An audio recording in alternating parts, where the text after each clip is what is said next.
Aujourd'hui, on est à la brasserie artisanale Boswell et on est en train de brasser la version 1 de la Cream Porter. La Cream Porter, ça se trouve à être une tentative de recréer une vieille recette historique de l'ancienne brasserie Boswell.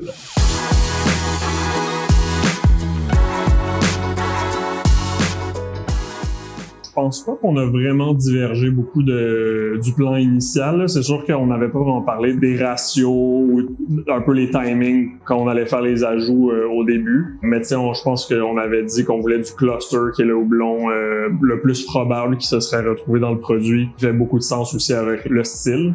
Puis sinon, je pense qu'on avait dit qu'on voulait utiliser du sucre inverti. Puis ça, on l'a fait aussi. On aurait pu ne pas le faire, mais je pense que c'était quand même intéressant pour un petit peu un souci d'authenticité.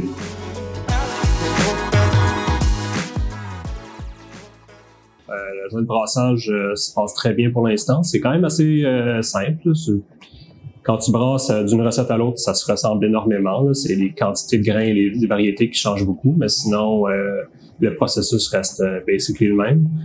Puis la journée de brasse, ça commence en faisant tremper le grain dans de l'eau. C'est ce qu'on appelle l'empâtage. C'est comme un genre de gros gruau, si tu veux. Puis ça, c'est l'étape où on va récupérer le sucre du grain pour transformer en alcool par après. Une fois que l'empâtage est fini, on rince le grain, on récupère le maximum de liquide, on sépare le liquide et le solide. On transfère tout ça dans notre bouilloire. On fait bouillir la recette. Dans ce cas-ci, on fait bouillir 90 minutes. Pendant cette heure et demie d'ébullition, à ce moment-là, on va rajouter des houblons. Une fois que l'ébullition est finie, on va refroidir le mou et on va le transférer dans un fermenteur avec la levure. Puis c'est à ce moment-là que la fermentation va recommencer. Puis on a pour environ 3 semaines de fermentation, 2 à 3 semaines de fermentation. Puis on va avoir une phase de lagering, de conditionnement à froid pour environ un autre 3 semaines après ça.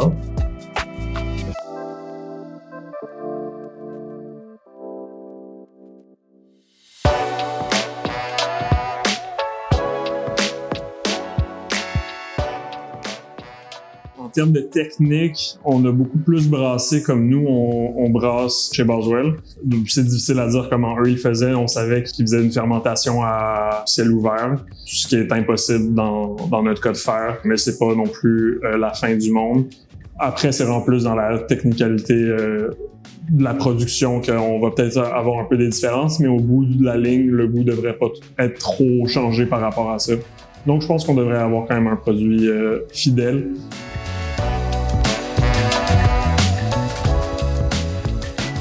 C'est tout pour aujourd'hui. On espère que vous avez aimé en apprendre plus sur le processus de brassage. Dans le prochain épisode, ça va être la mise en canette, la dégustation, puis on va vous dire aussi où trouver cette bière-là. Et on vous dit à bientôt.